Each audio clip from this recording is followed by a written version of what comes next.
Welcome back for the second half of video 6, where we're going to go and clean up the follow camera a lot, and we're going to make some cave rooms. Now, this video is largely kind of additional to everything else that we've been doing, and the code is a little bit mathematical as we try to get the camera to look good. So let's take a look at some of the problems that will present themselves when we try to design a cave. So I've already kind of made a really fast cave here, and I'll re-walk us through that process. But there's kind of two big problems. The first has to do with the entrances to caves, and that problem is obviously seen right here. Because we painted this cliff as a tile map, and the tile map is usually behind or underneath the player, this looks kind of weird. We are standing on top of the entrance to the cave, whereas this overhang should be appearing on top of the player.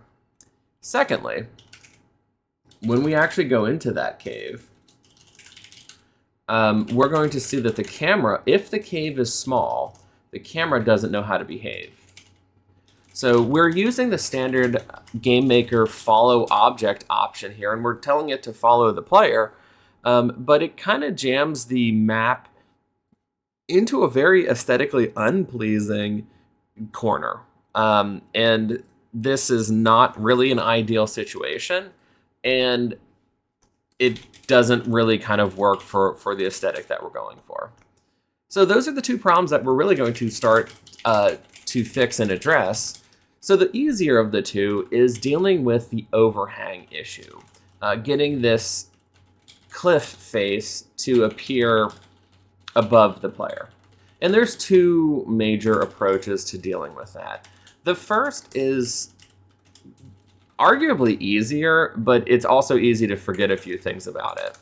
And that is to make another layer of tiles above the instances layer. So inside of my room, I could create a new tile layer up here, and I could call this overhang. So I'm going to rename it to overhang.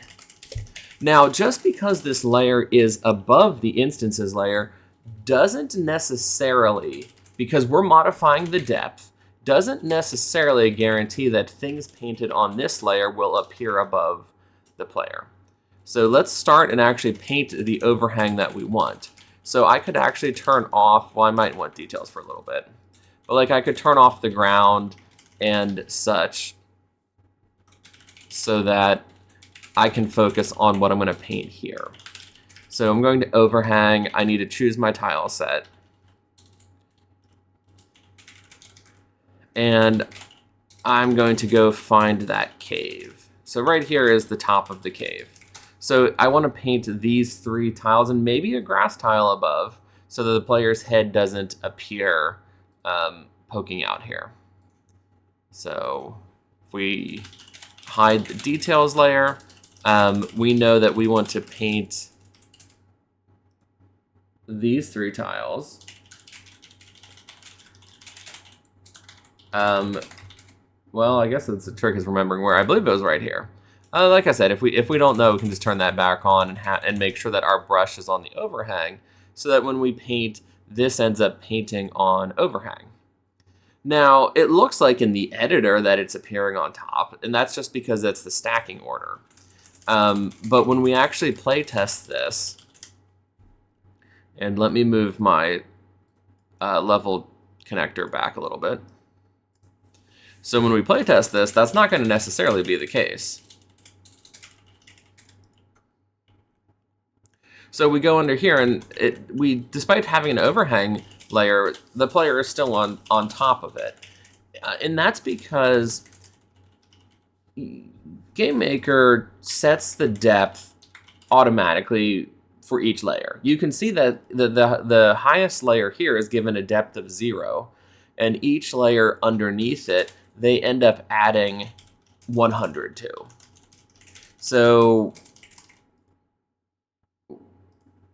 that's kind of the normal behavior. of how it's going to set up these depths.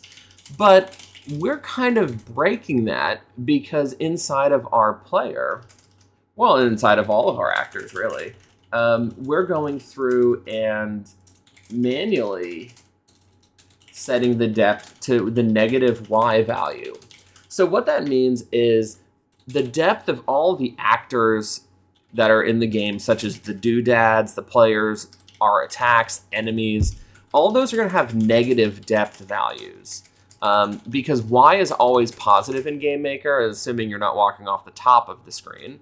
So y is hopefully always positive, considering that the upper left of the screen is 0, 0. As long as you're not walking off and going up here, you can see even from my mouse cursor, this is 0, 0.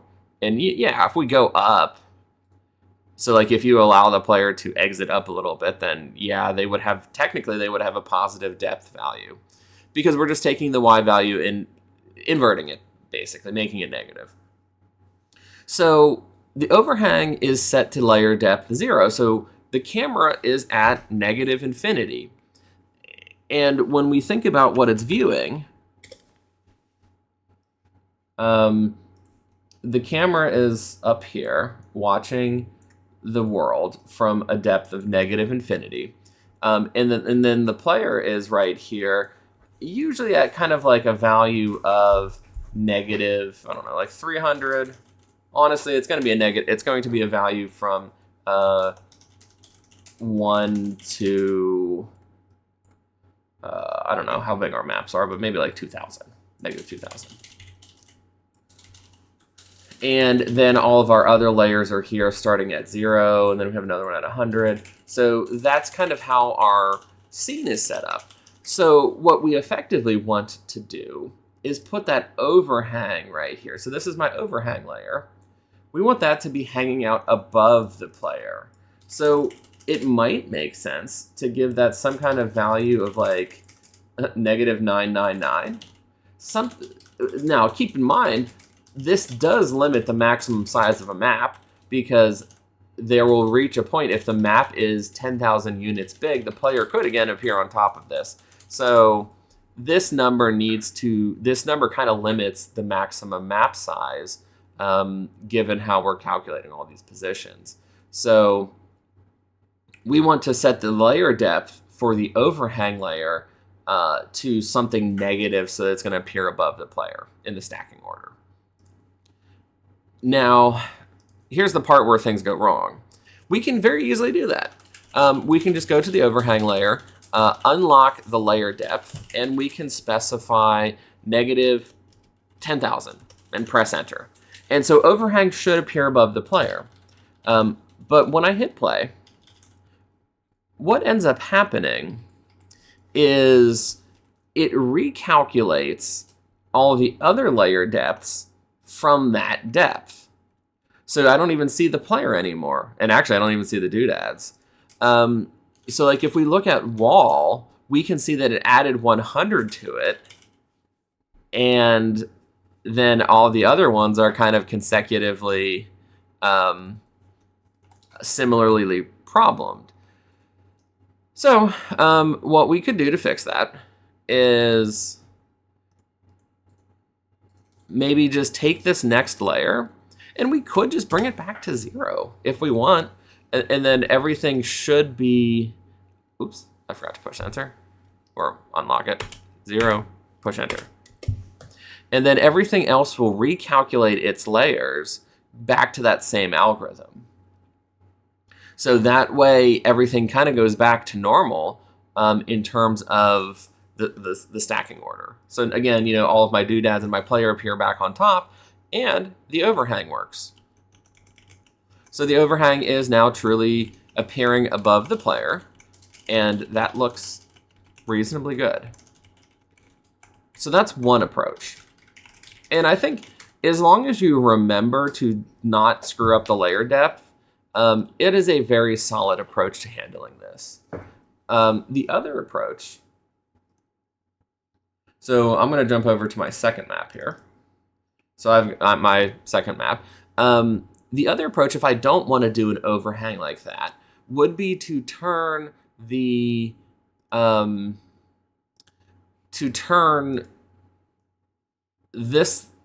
these three tiles into a doodad. And then we can kind of dynamically control the stacking order with that. So this is where it does get a little bit messy. You might have to make the doodad yourself. So I'm going to create a new sprite. And I'm going to imports. And I'm going to bring in... now, I've already chopped these out, but they're not perfect. So I could also just make it from the tile set myself. So I could totally just take, a graphics editing program, chop these out, and then be done with it. Or I could take this, and I could use GameMaker to kind of crop it. This is where it gets a little bit tricky in making sure we do this right. So first up, we want to do the rectangular select tool. Now, this is the reason I wouldn't recommend doing this in GameMaker is because you don't have a whole lot of control exactly over like snapping and whatnot. But at least it does tell you how many pixels I've selected, so that's convenient. So I want 192 by 64. I'm going to release the mouse. And then under image, there's an option to crop all frames to selection. So I will chop to only that. Then we can X out of that. And I want to extend the canvas because I actually need this bottom piece right here. So I'm going to click on this four-way arrow. I'm going to extend the canvas. So I'm switching from scale image to resize canvas. And I want to bump this to 128, but I want to anchor it so you can kind of see the preview here. I want this to be the top. And then I can hit apply. I want to make the anchor point the bottom left. It doesn't matter which, it just needs to be on the bottom. Because if we remember from how we set the doodads up, the anchor point is the point at which if the player crosses this, they're considered behind it. And then I'm going to give it a name, like SPR underscore grassland cave up. And I'm going to create a doodad object for it called SPR underscore grassland, OBJ grassland cave up. I'm going to choose the sprite.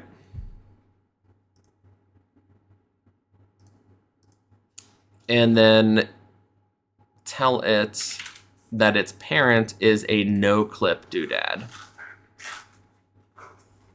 So that is my no clip right there. So now this is a placeable object and it won't cause craziness.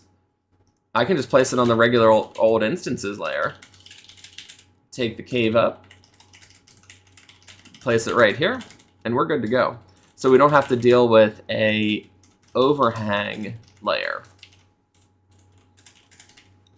The nice thing is once you do it once, you can just reuse it as many times as you want. So when I go over to this map, we can see that it is appropriately appearing behind the player.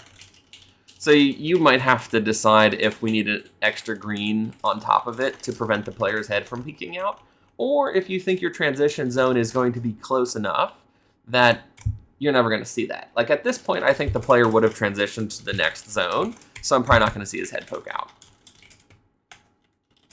So that's up to you in terms of how you want to set that up. But those are the two ways that we can fix the issue of the cave top not appearing in the right spot. All right, so the second part. So the second part is dealing with the camera when we go into a new map. So when I go into this map over here, it's hideous. And I'm going to build another map so we can actually see the process of importing a tile set. And I'm going to build a map that is maybe longer than the viewport, but not wider than the viewport. And that's going to present another challenge for how we do things. So I am going to create a new cave. I guess I could, well, I'll make one from scratch because there's always good practice in doing that. So I'm going to create a new room. And this will be called cave_long.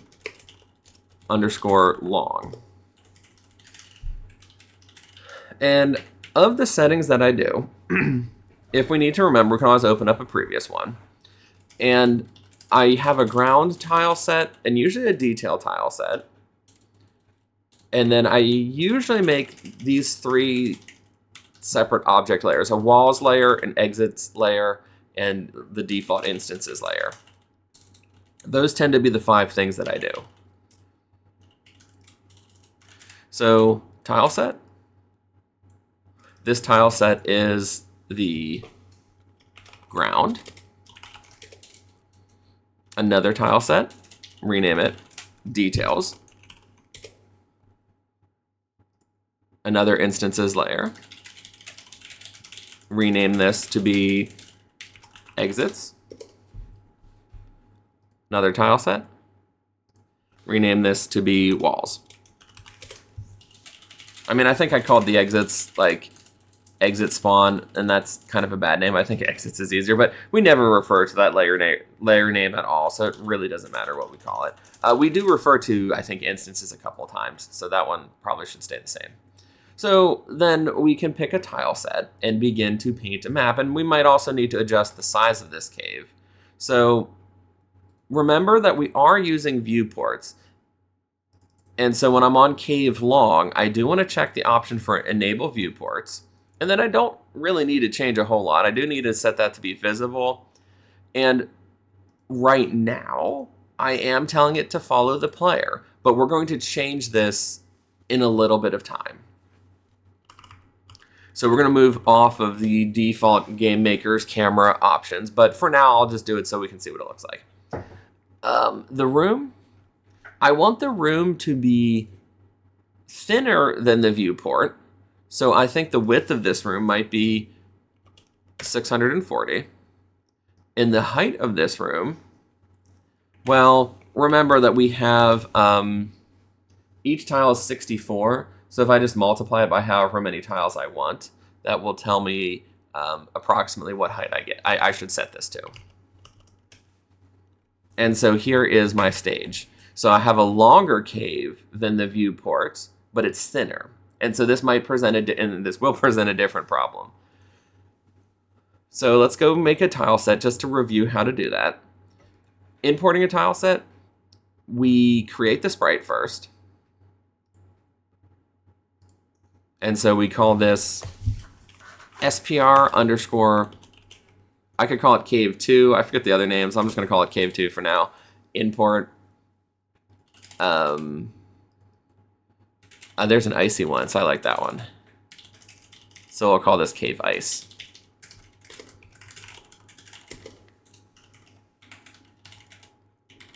And then in tile sets, we create a new tile set. And I'm going to call it TS underscore cave ice. And it will choose that sprite that we picked. And it was 64 by 64, and I don't think we need to change anything else. And so we're good to go here. And that's just a quick refresher on making a tile set. Pretty simple. Then we jump over to the cave.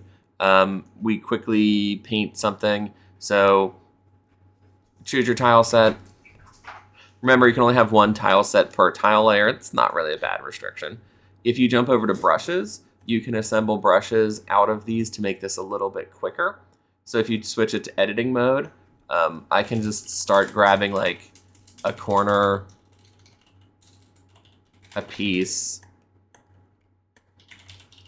another piece,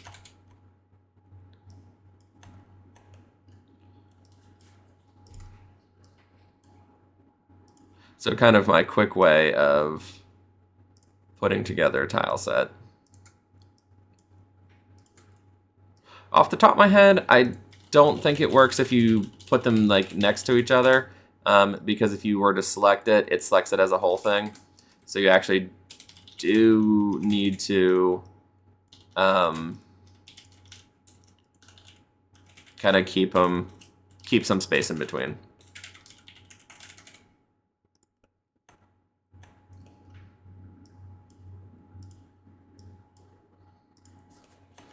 There's my way that I'd format this tile set or this brush set.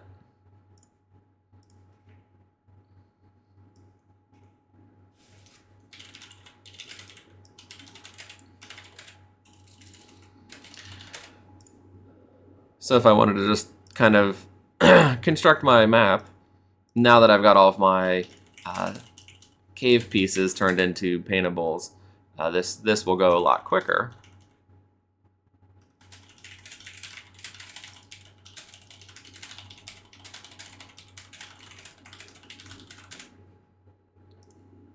And then you can throw in like the little support beams as needed.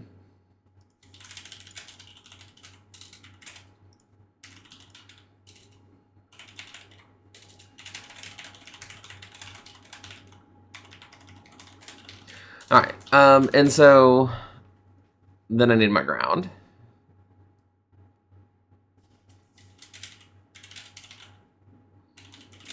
And if I wanted to paint anything on the details layer, same deal. You just grab your tile set, and then maybe I could put a few little ice blocks.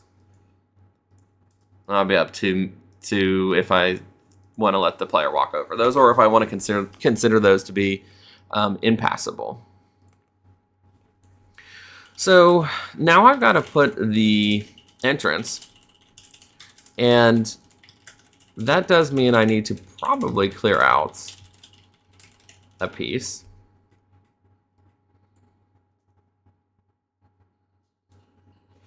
Go to the details layer to do this. And so we've got our stage exit there. I'm not going to go about fixing the overhang because that'll just add a little bit of extra time. I'll fix it later. So then as far as exits go, if we want to start rigging this up so that we can enter this map, that's a manager. So we need a spawn zone, and that's going to be what places the player in here, and an exit zone. So the spawn zone, all we need to do is give it a tag. And uncreatively, I'm calling this from_room2. Over here, we need to tell it which map it's going to target. It's going to take me back to room 2. The tag is from cave. It's probably fine. And the exit type is a point type, because it's not going to try to like adjust you. It just teleports you exactly to that spawn zone. And then we just go do the same thing over here. Put an exit zone. Put a spawn zone. Tell this thing to take us to the cave.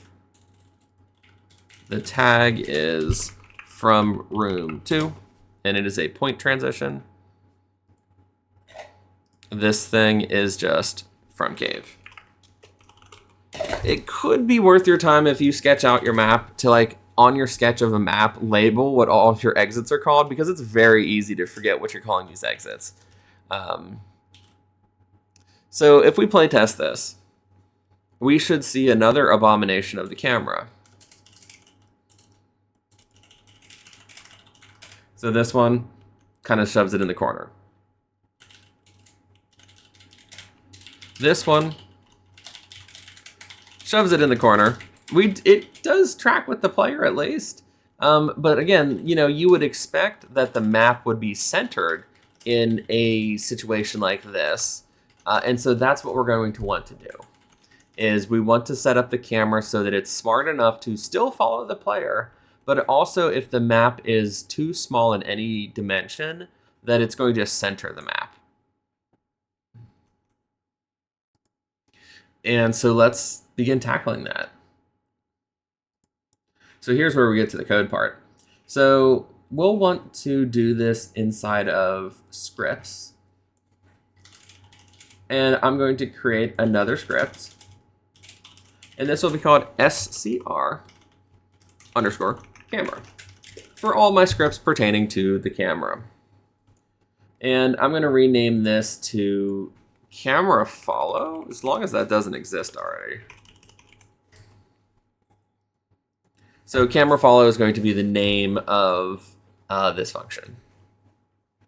So a few things that we need to set up here is the first parameter is going to be the object to follow. So I'm going to call this underscore object follow, and then another one, which is speed.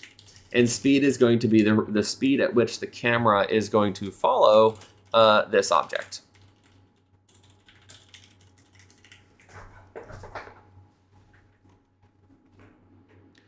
So now let's kind of code our logic here. First up, we do want to get the viewport's dimension. So quick terminology here, and this is going to be a job for MS Paint.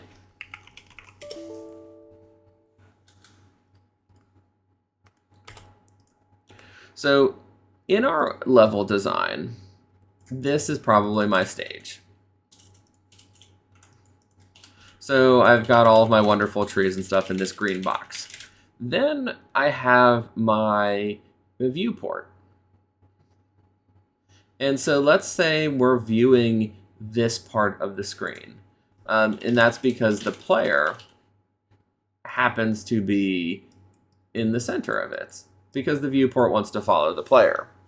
So the first thing that we need in terms of calculating this, so it's dynamic, is this is going to be the viewport distance. So we're going to make a variable called, I'm sorry, not distance, but viewport width. And then we're going to make a variable called viewport height. Now those are kind of built into the thing, but it's going to be easier for us to just make a variable out of this.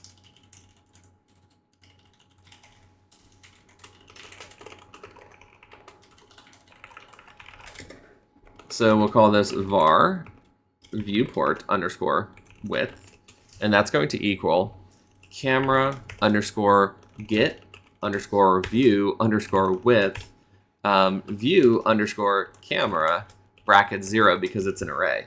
And now you might see why I'm using a variable called viewport width instead of that monstrosity. And we'll do the same thing for height.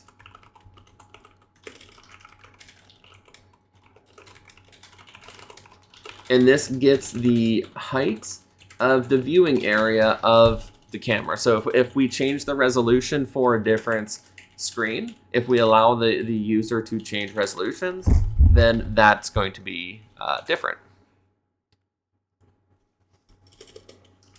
So next up is calculating what I would call the offset. And this is the centering if the map isn't big enough.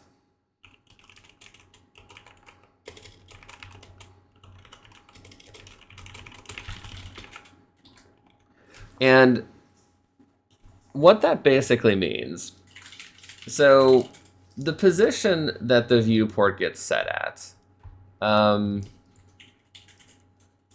is referenced right here. So this is going to be where we end up setting the view. So if we have a case of a map, and let's take and draw us a new thing here. So we're going to use green to represent a map that is too small.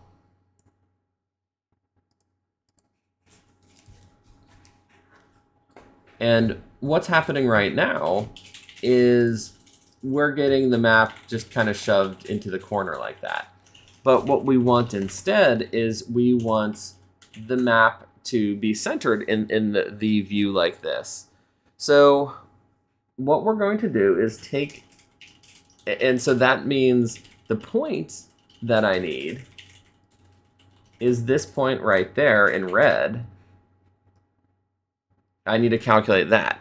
So I want to take the width of the room, subtract out the, oops, I'm sorry. I'm taking, the room width, which is this inner thing, and I'm subtracting the viewport width, and then dividing it by 2 to get this value.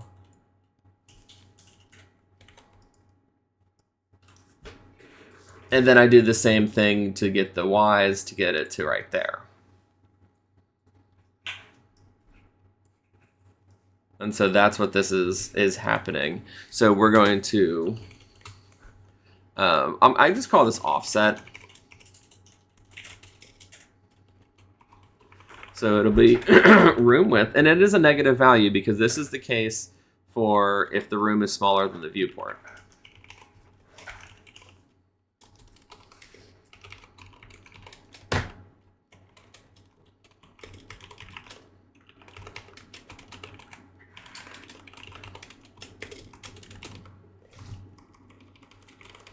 And that's going to calculate that point. Now, this point's only useful in cases where the map is smaller than the viewport. So we only need this whenever the map is smaller. And so that's where we're going to have some if statements to do that.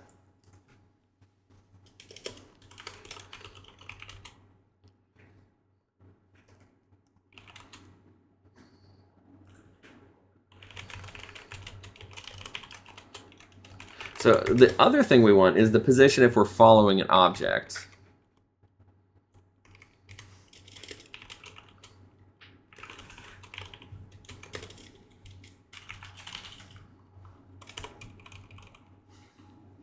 And so we'll call that target x. And so that'll be the underscore follow object's x position minus the viewport's width divided by 2.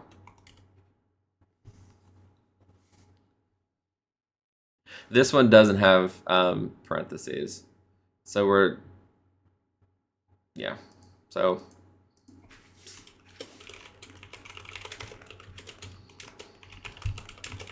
if the math doesn't work out, we'll put parentheses on it. I guess, well, we'll find out real quick if we're not positioning correctly. But it did work when I did it, tested it, so. So this is the position that it wants to be if it's following something. And then we will calculate a smooth follow position.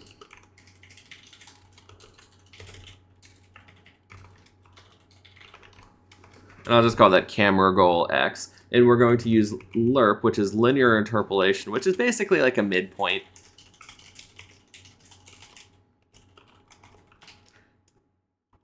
So we get where the camera is right now.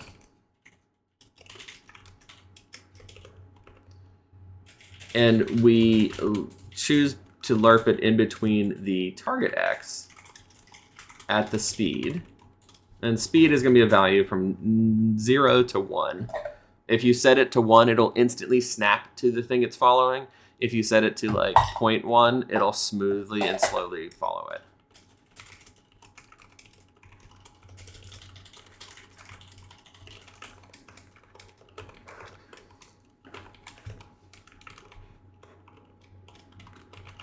So these are going to give us a nice kind of a smooth follow cam. Then the last thing, in case we've chosen, in case we've calculated a value that would, so like in the case of where the map is bigger, because this code is centering on the player, what we don't want to happen is if the player walks over here, so if the player like starts moving this way, we don't want the camera to start going off the edge of the map and displaying like a void over there. So we're going to do a thing called clamping, which will then force the camera to stay within a certain bounds.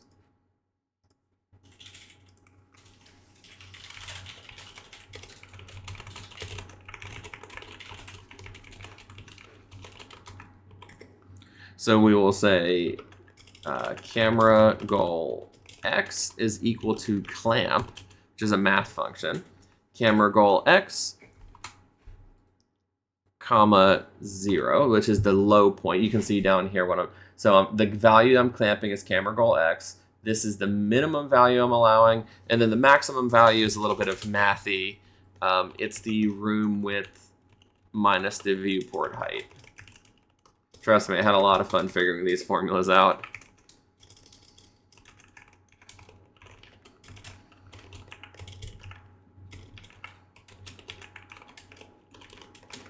A lot of fun and a lot of failed videos of trying to do this. All right, so that will restrict it so the camera doesn't go off the edge. And the final part is to choose the position of the camera. So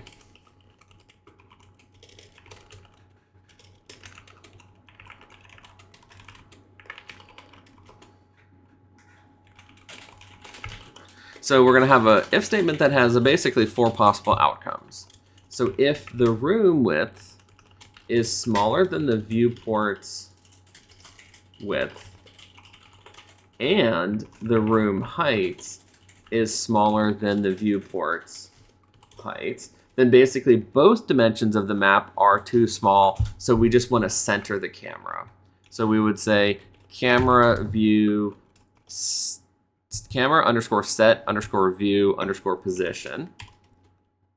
And the camera that we're setting is the view camera 0. And we're setting that to offset X and offset Y. So we're basically centering the camera.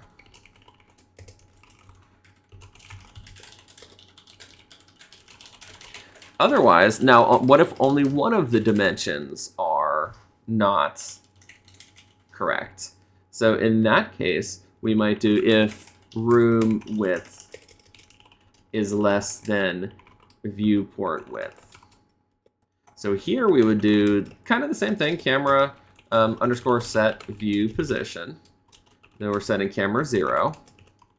And here, we only want to center the X position, but follow the player on the Y.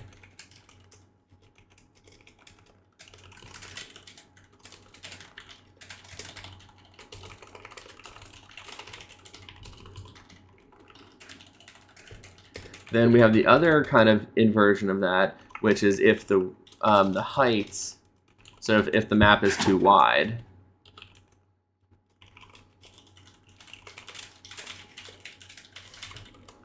and we basically just do the opposite here. We would do camera goal on the X,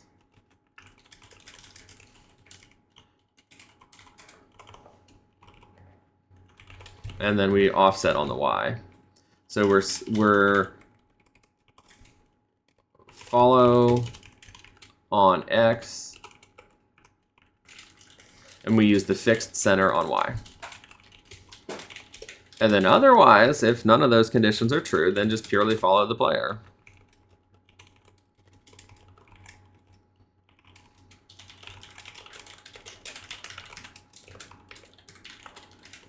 And so we would use camera goal X, comma, camera goal Y.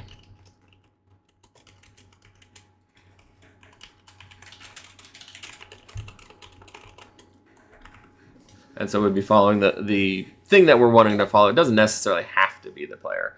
So this is a pretty chunky script. So take a moment to make sure that there's no glaring typos, and we're going to test this now. Now the good news is, this script could actually be pulled out of this project and put into any other project that you use if you want a follow camera, which is kind of why I set it up like this, so that the reusability is very easy. Okay, so to actually use this script, we jump over to our game manager, and then in begin step, I'm just going to tell it to run our camera follow. Camera underscore follow, which is the method that we just made. Well, I guess we're going to need the thing that we're following. So just type camera follow object, comma 1.0. It's going to be a variable we're going to have to define. So camera underscore follow underscore object, and then we're going to add that into my variable definitions. So camera underscore follow underscore object is actually an integer because most of the object IDs are integers. And I'm going to tentatively add a data player, which will also be an integer. And that will be information about what object is the player. So if something wants to reference the player, it can do that. So we're going to set this up inside of room start. So when we spawn the player, when we do instance create, well, first let's add it to my data set. So I'm going to say data underscore player equals that.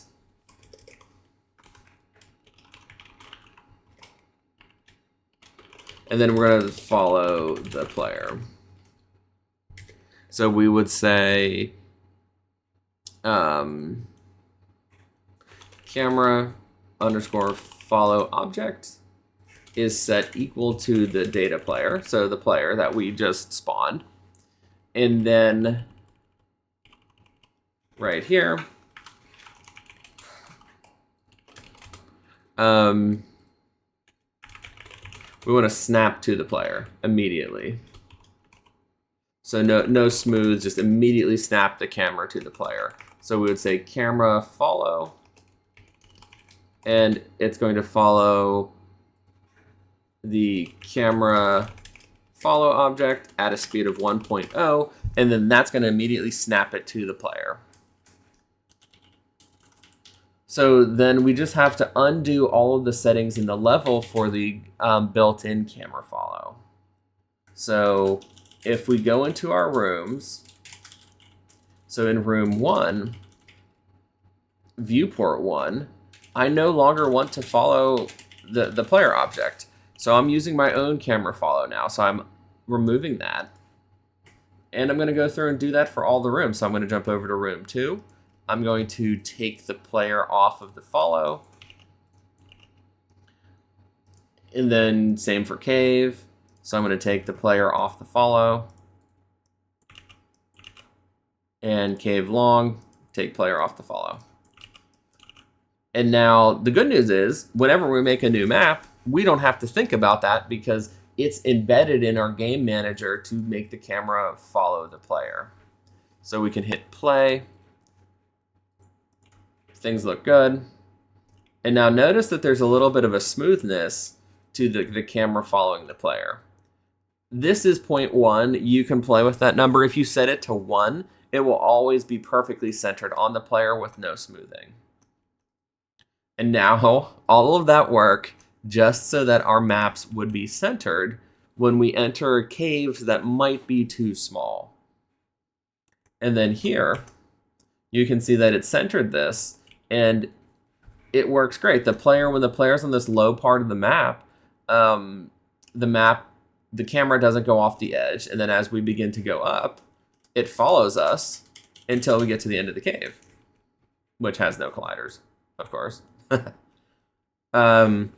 But hey, now we have a really good camera follow. And so that's where we're going to stop here. The camera follow, like I said, we don't really need it, but it does kind of clean up some of the aesthetic inside of smaller zones. And this is the official end of the Chapter 1 videos. So in Chapter 2, we're going to start putting some attacks for the player and start putting together some UI elements. So thanks for watching, and I will see you for a brand new topic in the next chapter.